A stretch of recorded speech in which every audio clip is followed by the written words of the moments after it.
What's up, guys? My name is Vania. I'm an electronic music producer. I've released music on deadmau5's Mousetrap Records. I'm also a film composer. I recently worked on a new film that just came out called John Wick. I'm here with my good friend David Alexander from Icon Collective. I'm the co-founder and co-owner of a music production school in Burbank. I'm also a producer. I've done a lot of video game scores, worked for television and film, and a lot of artists as well. Enough about us. Why are we here today? So this is video 1 of our music theory tutorials, and this is the first lesson. And today we're going to be showing you about scales and how to find the scale. Let's jump right into it. Before we can describe how to find the scale, we have to talk about how we describe the distance between pitches, between notes. So the first distance we want to describe is 1 pitch away, which is the distance between any one key and the next. Adjacent notes. And it doesn't matter if that's a black note to a white note to a white note, or a white note to a black note. We're just going to abbreviate this as an H for a half tone moving forward. The next distance we want to talk about is the distance between 2 pitches. We call that a whole tone.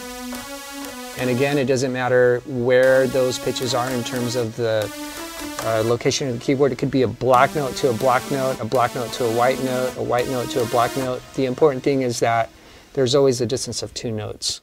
Easy. Now that we have that, we can use that to describe the formula for a minor scale. But let's talk a little bit about the difference between major and minor, although this may be obvious to some of you. Yeah, we chose the minor scale because a lot of my music is written in the minor scale, and a lot of electronic dance music is written in that scale, so we felt like it was a good place to start. The minor scale can be a little bit darker or a little bit moodier. What are some other ways you would describe it? I would describe it also as driving. You put it behind a really hard backbeat and a driving bass line. It just sounds really aggressive, really intense. Yeah. It's definitely meaner as opposed to being uplifting and happy. Absolutely. So yeah, this will be fun for you guys to play around with. All right, C minor scale. So C is the root note, the one that all the other pitches are going to relate to.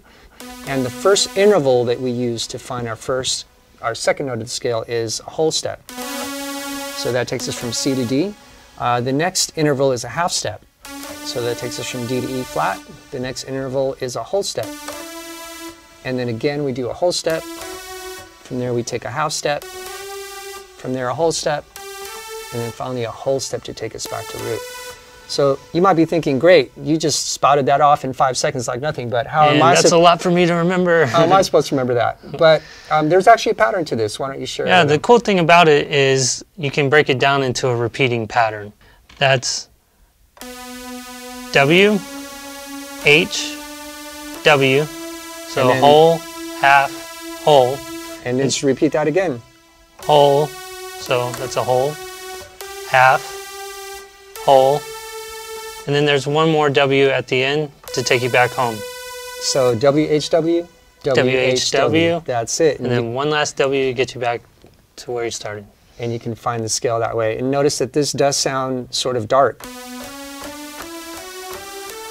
Let us give you some tips on how to visualize this scale. Both Dylan and I look at the keyboard in terms of 2 zones. The first zone is the 2 adjacent black notes surrounded by the 3 white notes. So if you can see this everywhere that it happens on the keyboard, Dylan, you can show them up there. And you can see that this happens down here as well. We'll call that zone 1. And zone 2 is actually the grouping of 3 black notes and all the white notes that surround it. And that also repeats. So the keyboard is basically zone 1, zone 2, zone 1, zone 2, zone 1, zone 2. So in zone 1, the C minor scale to me looks like a backwards L, and if I show this to you on the keyboard, it looks like this. So just for a moment, visualize your keyboard and see if you can see this backwards L everywhere up and down the keyboard. And in zone 2, show them the pattern that we see. In zone 2, we have the little piece that David and I refer to as the Tetris piece. Hopefully we're not dating ourselves. Remember the piece that looks like this in Tetris? So if you can see that everywhere in zone 2, basically, when I think of the C minor scale, I think of a backwards L and a Tetris piece, and it looks like this everywhere up and down the keyboard. So these are the notes, 7 out of the 12 that we use to create music. These notes relate to each other really nicely. And if we unmute the synth, maybe I'm just going to jam something. I have no idea what I'm going to play, but I'll play something using only these notes, and hopefully it'll begin to sound like music. Cool. and I'm playing a melody in the right hand, and I'll be using the same notes in the left hand to create a bass line.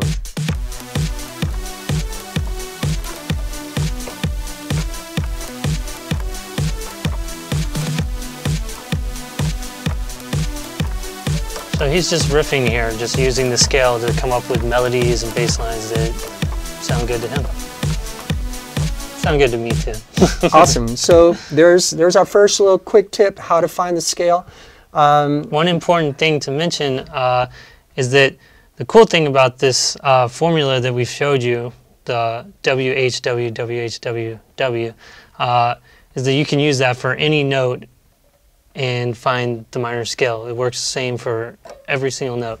That's a great point. I'm glad you brought that up. If let's say we maybe start show on them G real quick. Yeah, if we start on G and we go W, half W, again W, half W, back to the root. There's your G minor scale.